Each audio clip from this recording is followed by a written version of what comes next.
enlightenment, meditation, the Maharishi, the sitar, to the forefront of the pop culture. Yeah. It died off. If it's that significant, and if it is that simple, and if it's part of who and what we are, why did it die off? Well, Rob, something died off, but something else did not die off. What died off was a particular style of culture, which was, bell-bottom jeans, long hair, beards, smoking marijuana, et cetera, et cetera. A kind of Eastern-influenced style of living has died off. But awakening has not died off at all. Now, my previous book, previous to one of my previous books was called The Translucent Revolution, where I've documented the impact of shifting consciousness. And it's not by any means relegated to that kind of counterculture movement you're describing. Awakening has happened very, very widely within the church. It's happened within businesses. It's happened in the 12-step addiction movement. You can find people waking up from the trance of separation in all different areas of life, and it's by no means just New Age hippies from the 60s. It's a very, very widespread phenomenon now that people are tasting reality outside of the confines of the conditioned mind. For example, I've been, the last years I've been coaching executives in some of the biggest technology companies in the world. I coach directors and very creative people in Hollywood. I coach policymakers in Washington. These are not the products of the 60s and the New Age counterculture. These are people making a huge difference to the world who discover that the impact they have on the world is enormously amplified when they have access to consciousness without boundaries. Let me ask you this then. These people that you are now coaching were successful businessmen, politicians, artists, right? Why do they need you?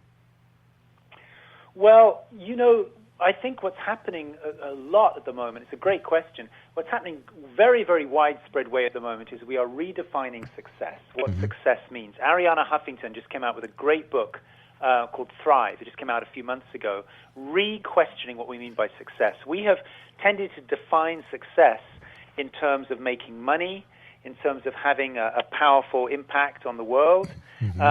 But what is success? What is the kind of life you could lead where one day you could breathe your last breath with a sigh and feel that every moment was well spent? That's not just about money and power. That requires a kind of a connection, a feeling of connectedness to yourself, connectedness to life, a feeling that creativity flows naturally through you so that you accomplish things and make a difference to people in a way that you can feel almost like you're being used. You're being used by a force that's greater than the mind. And that is what awakening helps you to access.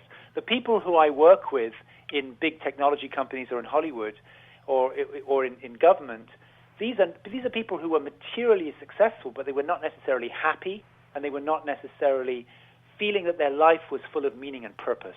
When you connect back to a source beyond yourself, things fall into place, and there's a fulfillment that comes effortlessly, that comes through flow. Doesn't an organized religion give the same message?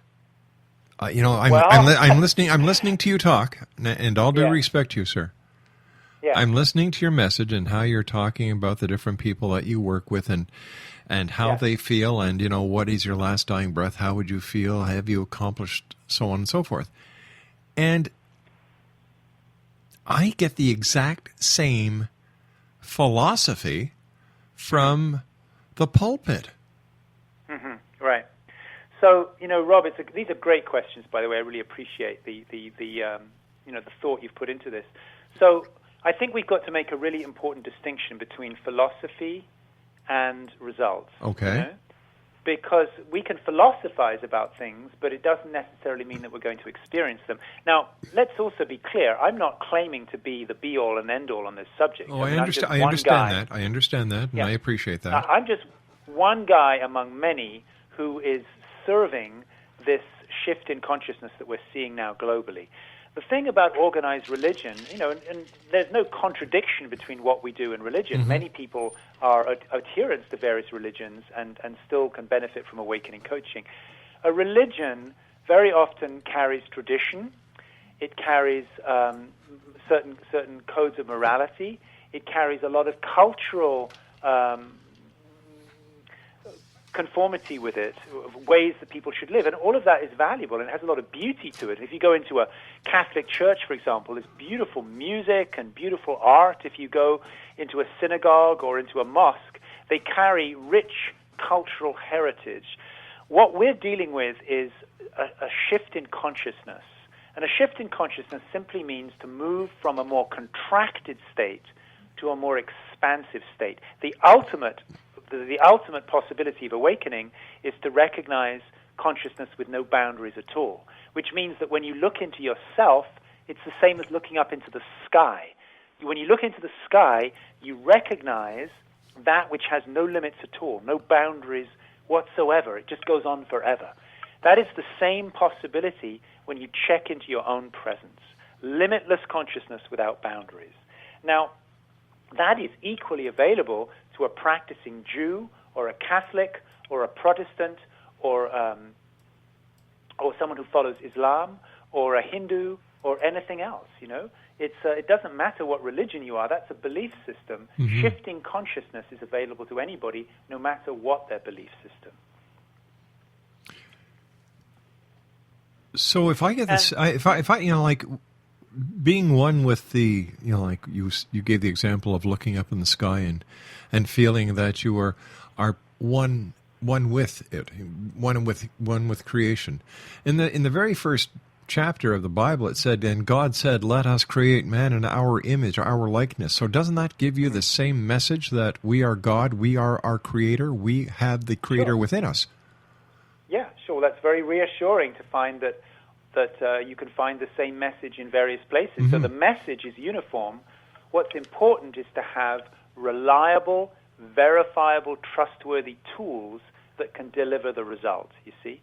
So the message of the essence of Christianity, but also the message of many other traditions is the same, that it's important to awaken and to find your own true nature and to recognize that true nature is intimately connected, one with the creative force, the creator. What we need, what's really important, particularly today, when the world is in such a imbalanced state, what's important today is that we not only have a belief system and a message, but we have reliable, verifiable tools to be able to deliver the results. All right, let's talk about the tools on the other side of this news break. Exo Nation, our guest this hour is Arjuna. Oh, how do I pronounce your family name again? Anyway, we'll be back on the other side of this break. Don't go away. Are you considering calling a psychic to read your situation? Then consider David Champion, a psychic medium for more than 20 years with thousands of readings under his belt. David Champion will make you feel comfortable. He has proven to be honest and accurate. He's a straight shooter. There's no guesswork. What he sees is what you get. While he is a medium, most of the calls focus on relationships, not only love, but work, school, neighbors, and more. Need help with finding a job and preparing for the interview? Are you dealing with people who are obstacles in your path? For more information, go to davidchampion.com, $1.50 per minute paid by credit card with a minimum of 30 minutes. For your reading with David Champion, call 1-877-702-8598. That's 1-877-702-8598.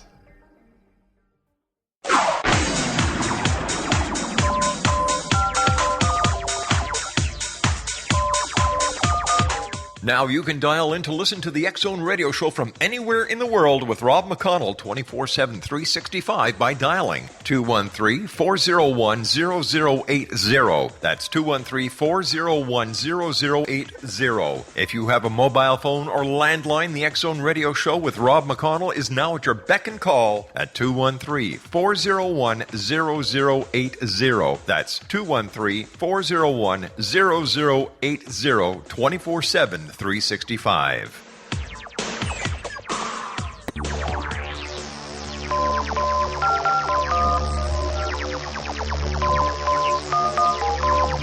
Now you can dial in to listen to the X-Zone Radio Show from anywhere in the world with Rob McConnell 24/7, 365 by dialing 213-401-0080. That's 213-401-0080. If you have a mobile phone or landline, the X-Zone Radio Show with Rob McConnell is now at your beck and call at 213-401-0080. That's 213-401-0080, 24/7, 365.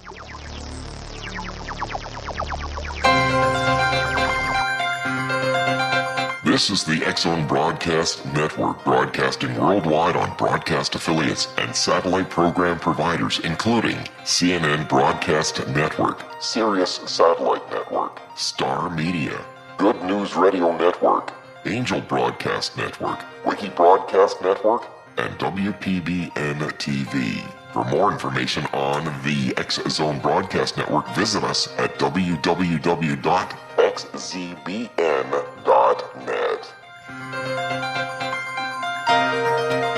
Welcome back, everyone. Arjuna Ardagh is our special guest this hour. He's the author of Better Than Sex, The Esoteric Art of Awakening Coaching.